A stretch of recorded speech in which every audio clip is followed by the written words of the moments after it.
UKSSC परीक्षा स्थगन और बेरोजगार युवाओं की निराशा और बेरोजगार संघ की जो राजनीतिक है, और हिंदुस्तान ग्लोबल टाइम से मैं अवतार सिंह बेस्ट और लाइव प्रसारण आप यहाँ पर देख रहे हैं। और यूकेएसएससी परीक्षा का स्थगन और राजनीतिक का फैसला या फिर पारदर्शिता का ये बहाना है। उत्तराखंड अधीनस्थ सेवा चयन आयोग द्वारा 5 अक्टूबर को जो प्रस्तावित परीक्षा अचानक से स्थगित कर गई और वजह बताई गई कि अधूरी तैयारियां और विद्यार्थियों की मांग पर जो असली कारण कहीं गहरे राजनीतिक समीकरणों में छिपा हुआ दिखाई देता है। पूरी व्याख्या करेंगे। और धामी सरकार का हाल ही में पेपर लीक प्रकरण पर विपक्ष और बेरोजगार संघ के दबाव में आकर सीबीआई जांच की घोषणा कर चुके हैं। अब स्थिति यह है, जब तक जांच पूरी नहीं होगी हर परीक्षा संदेह के घेरे में रहेगी और सरकार चाहती है कि कोई नया विवाद खड़ा ना हो। 2027 का चुनाव निकट है और बेरोजगारी पहले से ही एक बड़ा मुद्दा है, और यही वजह है कि आयोग के दावे और तैयारियों के बावजूद परीक्षा टालने का निर्णय लिया गया।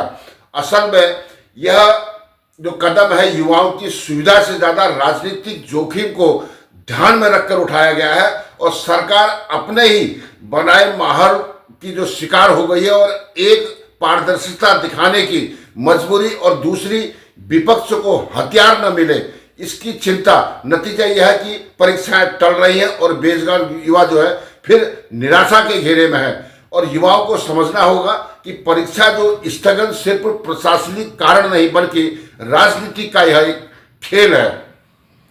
और उत्तराखंड अधीनस्थ सेवा चयन आयोग 5 अक्टूबर को जो प्रस्तावित परीक्षा को अचानक से स्थगित कर दिया गया था, और यह वही परीक्षा थी जिसकी पारदर्शिता और तैयारियों को लेकर आयोग ने एक दिन पहले ही बड़े दावे किए थे। स्थगन की घोषणा ने लाखों विद्यार्थियों को निराशा में धकेल दिया है, लेकिन यह निर्णय के पीछे की जो कहानी है केवल प्रशासनिक नाकामी या फिर अधूरी तैयारियों तक सीमित नहीं है। यह राजनीतिक का एक नाटक का हिस्सा है जो पिछले कई वर्षों से उत्तराखंड की भर्ती परीक्षाओं में इर्द गिर्द खेला जा रहा है। और बेरोजगार युवाओं की जो हताशा है, परीक्षा स्थगन की जो खबर की जो सबसे बड़े जो प्रभावित हुआ वह वर्ग है जो पहले से ही असुरक्षित और बेचैन है, वह है बेरोजगार उत्तराखंड के युवा। और तैयारियों में जुटे युवाओं को जो उम्मीद है वो बिखर गई है, और कई युवाओं ने कहा है कि हमारे जो घर से हम लोग दूर रहते हैं, महीने तक पढ़ाई की और अब सब का सब जो है व्यर्थ हो चुका है। कुछ तो यह भी कह रहे हैं कि सरकार और आयोग उन्हें परीक्षा की जगह राजनीतिक मोहरा बना रहे हैं। विद्यार्थियों का यह भी कहना है, और यह गुस्सा उचित भी है। एक बेरोजगार युवक की सबसे बड़ी पूंजी जो है उसका समय और उसकी मेहनत होती है, और जब बार बार परीक्षाएं स्थगित होती है, पेपर लीक होते हैं और जांच खिसकी चली जाती है, तो उनका जो आत्मविश्वास डगमाने लगता है, बल्कि भविष्य भी संकट में पड़ जाता है। और आयोग की दलील और जो असलियत है, आयोग ने परीक्षा का जो स्थगन का जो कारण अधूरी तैयारियां और विद्यार्थियों की मांग को बताया है।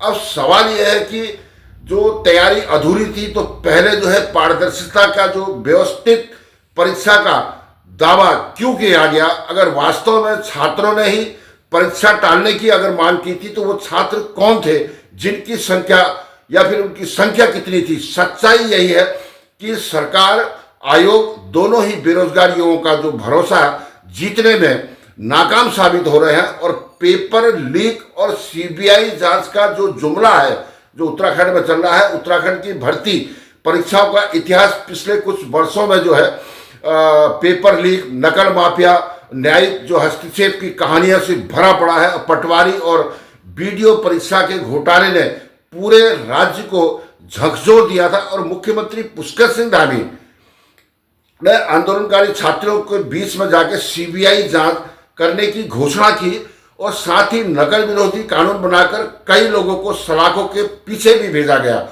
यह कदम सराहनीय था, लेकिन सच्चाई यह है कि सीबीआई जांच का जो नाम लेना एक लंबी प्रक्रिया को आमंत्रण देना है, और कोई भी सीबीआई जांच 5-7 साल तक खिंचती रहती है, ये सभी को मालूम है।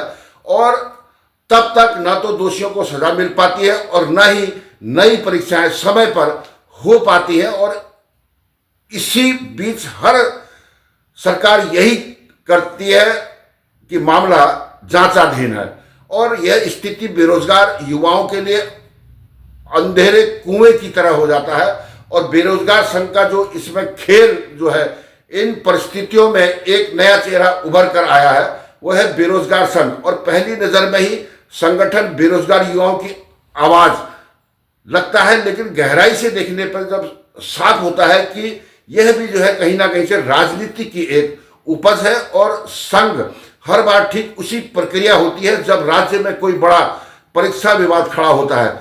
मांगे तो बेरोजगार युवकों की लगती है, लेकिन बयानबाजी और आंदोलन की जो दिशा है अक्सर जो है विपक्षी पार्टियों के हित में चली जाती है। कहा तो यहां भी जा रहा है कि संघ को कुछ पूर्व मुख्यमंत्रियों का जो है संरक्षण भी प्राप्त है। और सवाल ये उठता है कि अगर बेरोजगार युवाओं का संगठन सचमुच में ईमानदार होता तो उनका लक्ष्य परीक्षा प्रक्रिया को सुचारू बनाना और युवाओं के लिए जो ठोस नीति बनाना होता, न कि हर मुद्दे को राजनीतिक हथियार में बदलना। और युवाओं के पैरों में बंधे जो बेड़ियां हैं, आज उत्तराखंड का बेरोजगार युवा जो है दोहरी मार झेल रहा है। जो आयोग की लापरवाही, जो लापरवाह व्यवस्था और लंबी खींचती हुई जो जांचें हैं स्वयंभू संगठनों के द्वारा, उसका राजनीतिक इस्तेमाल जो है समय समय पर किया गया। और यही स्थिति वैसी है जैसे किसी ने अपने पैरों में कुहासे, मतलब एक जंजीर अपने पांव में खुद डाल ली हो, और युवा अपनी मेहनत और संघर्षों से आगे बढ़ना चाहते हैं, लेकिन राजनीतिक उन्हें बार बार इसी जगह पर खींच लाती है जहां से उन्होंने अपना स्टार्ट किया था। अब गांधी पार्क या हल्द्वानी की अगर हम बुद्ध पार्क की बात करेंगे, आंदोलन का सबसे बड़ा वो अड्डा बन चुका है। वहां धरना, भाषणबाजी, नारेबाजी हमेशा वहां होती रहती, लेकिन वहां जाकर यह समझना मुश्किल नहीं है, बल्कि असल मुद्दा रोजगार नहीं बल्कि राजनीतिक माहौल बनाना है। और कई नेता वहां आकर फोटो खिंचवाते हैं। बेरोजगार युवाओं के गुस्से को अपने पक्ष में मोड़ने की वहां पर कोशिश की जाती है, और मंच से ज्यादा समय सरकार की जो आलोचना है उसमें जाता है, और बेरोजगार समाधान की ठोस रणनीति पर वार्ता होती ही नहीं है। और बेरोजगार युवाओं को समझना होगा कि यह संघर्ष कहीं उनका भविष्य और भी लंबा न लटका दे। और राजनीतिक बनाम जो हकीकत है, उत्तराखंड का जो युवा है वो जानता है कि 2027 चुनाव नजदीक है, और सरकार चाहती है कि किसी भी तरह विपक्ष के पास बेरोजगारी का हथियार ना बने।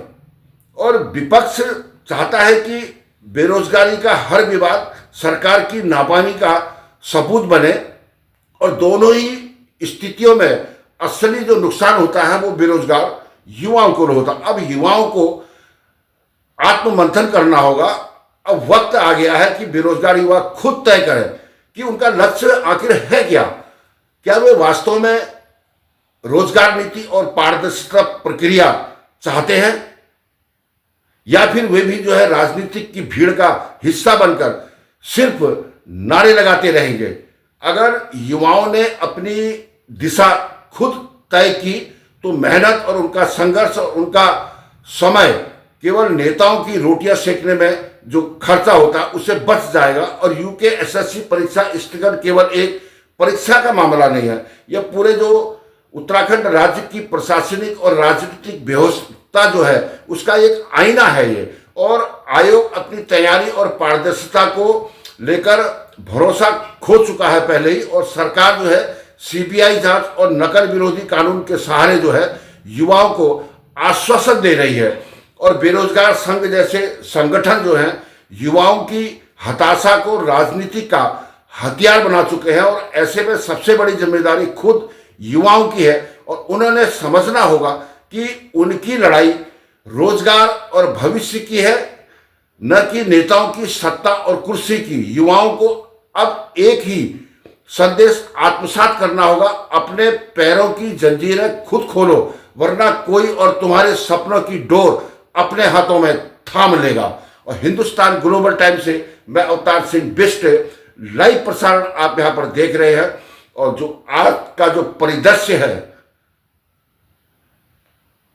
परीक्षाओं को लेकर उसमें हमने वार्ता करी। आगे फिर हम एक नई खबर के साथ आपके पास होंगे। अवतार सिंह बिष्ट, रुद्रपुर, उत्तराखंड।